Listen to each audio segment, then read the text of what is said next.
आगे देखिए इस वीडियो में। ये जो पॉइंट है ये बोरवेल के हिसाब से नहीं, कुएं के हिसाब से ज़्यादा एक्टिव है। छत्तीसगढ़ हमेशा हमें सरप्राइज़ करता है और कुछ इसी प्रकार आपने देखा है हमारी लास्ट वीडियोस पे भी, मशीन जहाँ पर मिनिमम पानी भी डिटेक्ट करती है वहाँ पर बहुत अच्छा बोरवेल पॉइंट मिल जाता है। छत्तीसगढ़ की खूबसूरती यही है, मतलब आप कहीं भी चले जाओ, इतने पेड़ और टेम्परेचर एकदम ठंडी हवा चल रही है। ये अगर 60 फीट गहरा कुआं हो जाता है तो ये पानी दे देगा, पर अगर हम बोरवेल करने जाएंगे तो कुछ भी नहीं। जो लोकेशन हमने कुएं के हिसाब से फाइनल की है वो ज़्यादा बेटर है यहाँ परेशान होने से अच्छा।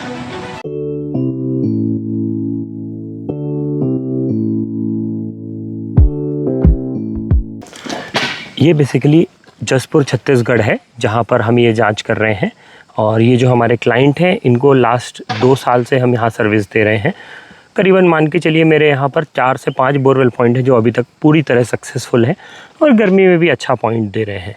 जो हमारे क्लाइंट हैं वो रेगुलरली साल दर साल से हमारे हाथों से जांच करवा रहे हैं और अभी तक की किसी प्रकार की उन्हें तकलीफ़ नहीं आई है हमारे दिए गए बोरवेल पॉइंट पर। रही बात जांच की, तो जब हम जांच करते हैं तो हम इन चीज़ों का जब बराबर ध्यान रखते हैं कि हम उन पॉइंट को ध्यान रखें कि हमारी क्लाइंट की क्या रिक्वायरमेंट है। ये बात मैं मेरे उन साथियों के लिए भी बताना चाहता हूँ जो हमारे जैसे जांच करते हैं और मशीनों के माध्यम से जांच करके पॉइंट देते हैं। अगर आपको कहीं भी तकलीफ़ आ रही है पॉइंट देने में तो आप कोशिश ये करें कि आसपास के एरिया को एक्सप्लोर करें। जब आप आसपास के एरिया की जियोग्राफी को देखते हैं तो आपको समझ आता है कि पानी की परिस्थिति क्या है, क्या वहाँ आसपास में बोरवेल पॉइंट अच्छे चल रहे हैं, क्या कुआं चल रहा है, कितनी गहराई पर चल रहा है, पानी कितने फिट पर मिला है। इन बातों को ध्यान में रखते हुए जांच करें। मैं ऐसा नहीं कह रहा हूँ कि ऐसे ही पॉइंट मिलाने की कोशिश करें या एग्जैक्टली सेम डेप्थ का पानी ढूंढें। मैं बस इतना सा कह रहा हूँ कि आप उन चीज़ों को ध्यान में रखें। मेरे जांच करने वाले जो भी साथी हैं उनको मैं ये समझाना भी चाहता हूँ कि किसान के देखने में कई बार ये समझ आता है कि पानी गहराई पर मिला है, पर जब आप मशीन यूज़ करते हैं तो आप इस चीज़ का ध्यान रखें कि जो किसान बता रहा है उस चीज़ से अपने मशीन के डाटा को मैच करें।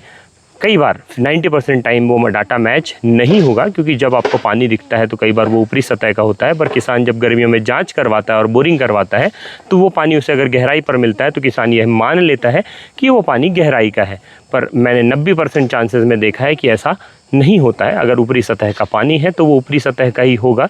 रिस्क कर जब पानी कमज़ोर हो जाता है और अगर वो 600 फीट 700 फीट पर निकलता है तो किसान को ऐसा लगता है कि ये पानी गहराई का पानी है।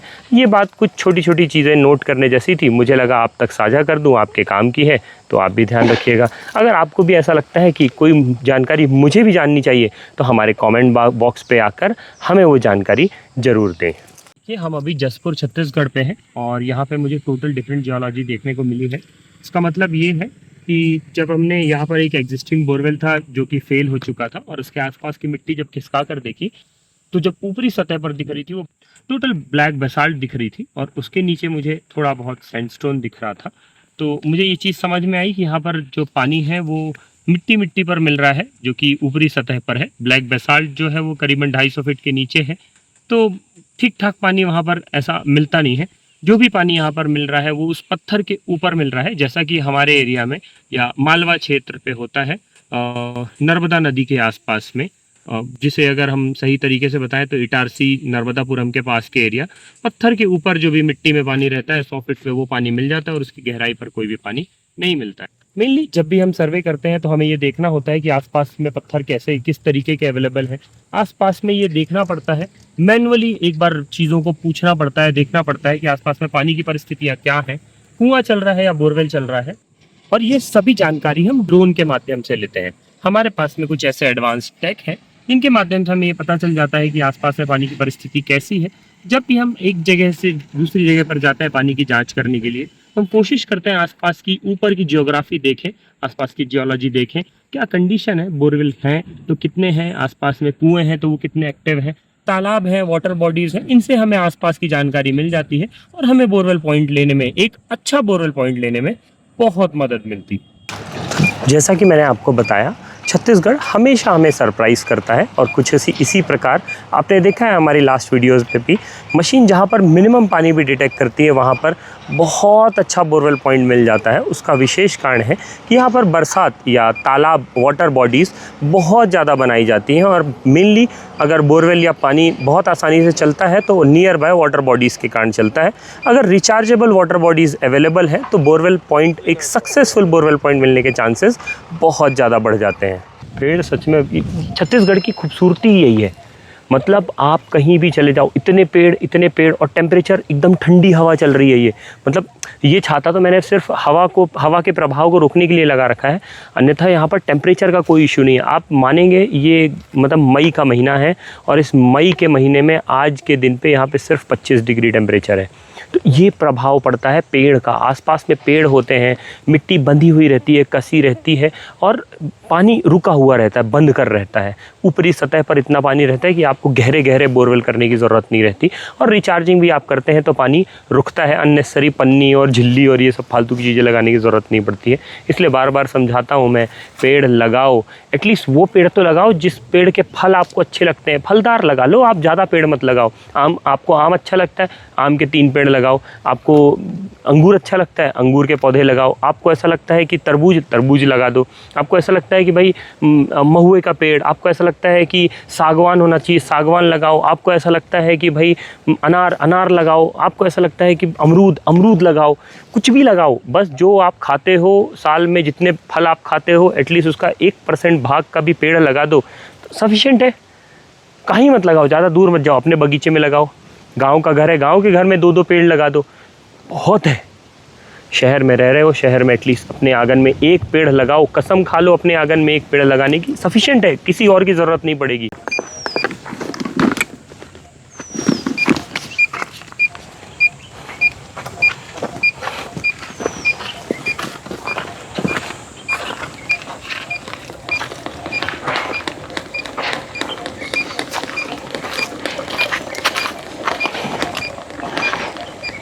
ये जो पॉइंट है ये बोरवेल के हिसाब से नहीं, कुएं के हिसाब से ज़्यादा एक्टिव है, क्योंकि जब मैं एक्यूफर टेस्ट कर रहा हूँ यहाँ पे तो मुझे सिर्फ़ और सिर्फ नेचुरल वाटर एक्यूफर, वो भी एकदम मिट्टी वाले मिल रहे हैं। डीप सीटेड एक्यूफर कोई भी अवेलेबल नहीं है और ना ही उतने खासे एक्टिव हैं। जैसे मैं डेप्थ बढ़ाता हूँ तो मशीन का एज सच कोई रिस्पॉन्स बचता नहीं है, जिससे मुझे समझ आता है कि ये पानी बहुत ही ऊपरी सतह का है और गर्मी में ये बोल जाएगा। और कुएँ के हिसाब से बोरवेल नहीं कर सकते यहाँ पे, और कुआं भी इसलिए चल रहा है क्योंकि वो तालाब है, रिसाव का पानी है। जितना भी तालाब जब तक वो भरा रहेगा तब तक ये कुआं चलेगा। अगर तालाब में पानी कम हुआ तो ये भी धोखा देते जाएगा। तालाब तो ड्राई हो जाता है अभी। जो भी पानी है ये तालाब का पानी है और कोई पानी नहीं है दूसरा, और कुआं ही चलेगा। बोरिंग आप कितना भी कोशिश कर लीजिए काम नहीं करेगा। एक पॉइंट डलवा तो दीजिए, फिर एक ऊपर और चेक कर लेंगे। बगल में बड़े पिताजी का ज़मीन है, उसमें देख लें एक बार। लगाइए इसको, लगाओ भैया। ये जो बीच में हाँ, और कुआं मतलब ऐसा है कि सीमेंट से बंधवाइएगा मत, लकड़ी से चुनाइएगा। लकड़ी बोल रहा हूँ, सॉरी, मिट्टी की ईंटों से चुनवाइएगा, गैप दे के। आप समझे मैं क्या बोल रहा हूँ? गैप दे के इसलिए क्योंकि ये मिट्टी से रिसाव का पानी है। अगर आप रिंग वाला कुआं बना देंगे तो वो पानी ब्लॉक हो जाएगा। पत्थर जोड़ देंगे नहीं तो। हाँ, पत्थर जोड़ के बीच बीच में गैप रखना है। अगर आप पूरी तरीके से पैक कर देंगे तो ये कुआं नहीं चलेगा। अपने तरफ पत्थर वाला बनता है। हाँ, तो पत्थर से ही बनाना पड़ेगा। संभव है पत्थर थोड़ा। हाँ, मतलब हमारे यहाँ ईंट से चुनाई होती है। अच्छा। तो अगर आपके यहाँ पे पत्थर चलता है तो वो और बेटर है, पर उसमें गैप छोड़ के। ये दूसरे जगह से आया है। यहाँ क्या चलता है? यहाँ तो अपने तरफ जसपुर में उधर कुरकुरी तरफ चलता है पत्थर वाला। तो पत्थर लग के ही चुनाई होगी यहाँ पे, और बीच में गैप छोड़ना पड़ेगा 2-2 इंच का। इतना गैप छोड़ना पड़ेगा ताकि पानी रिस कर मिट्टी से कुएं के अंदर गिरे। पूरी तरीके से अगर आप उसको पैक कर देंगे तो पानी नहीं गिरेगा। और जो बारिश का पानी जैसे आएगा तो उसको भी अपन उसी में डाल सकते हैं। हाँ, डंप कर सकते हैं, कोई दिक्कत नहीं है उसमें। इधर का पूरा इसी में बनवा रहा था मैं, ये फ्लो निकालने के लिए चलेगा ना। इसको जेसीबी से ही कोड़वा दे दो, चलेगा। 40 फीट खुद जाएगा, 45 फीट। जेसीबी तो नहीं कोड़ पाएगा 20 तक। आप सभी के प्रेम और आशीर्वाद के साथ आज हमारी ये साइट कंप्लीट होती है। ईश्वर का बहुत बहुत धन्यवाद ये काम दिलाने के लिए। आप सभी के स्नेह के लिए भी बहुत बहुत धन्यवाद। आगे बढ़ते हैं नेक्स्ट साइट के लिए, तब तक के लिए बने रहिए अमृतास भूजल सर्वेक्षण में। आपका बहुत बहुत धन्यवाद। ज़्यादा जानकारी के लिए हमारे नीचे दिए गए नंबर पर संपर्क कर सकते हैं और हमारी वेबसाइट पर भी जाकर विज़िट कर सकते हैं जो है www.amritasbhujalsarvekshan.com। धन्यवाद। नहीं सर, बोल। वो ज़्यादा बेटर है। जो लोकेशन हमारी हमने कुएं के हिसाब से फाइनल की है वो ज़्यादा बेटर है, यहाँ परेशान होने से अच्छा। यहाँ दिखा रहे हो कुछ जो हमारे पास आपके प्लॉट में कुआं आ रहा है वो इन सभी जगह से ज़्यादा बेटर है। आप यहाँ कुआं भी करेंगे तो वो कुआं कारगर नहीं होगा। ठीक है भाई, वो कुआं ही ज़्यादा बेटर है। कुआं करने के बाद आप जब कुआं कर लीजिएगा तो मुझे फ़ोन करिएगा, मैं बताऊंगा क्या करना है आगे। लेकिन आप ध्यान से फ़ोन करिएगा, है ना। कुआं करने के बाद हमें आधे बोर करने रहेंगे और वो आधे बोर किस दिशा में करने हैं वो मैं आपको कंफर्म करूंगा। ऐसा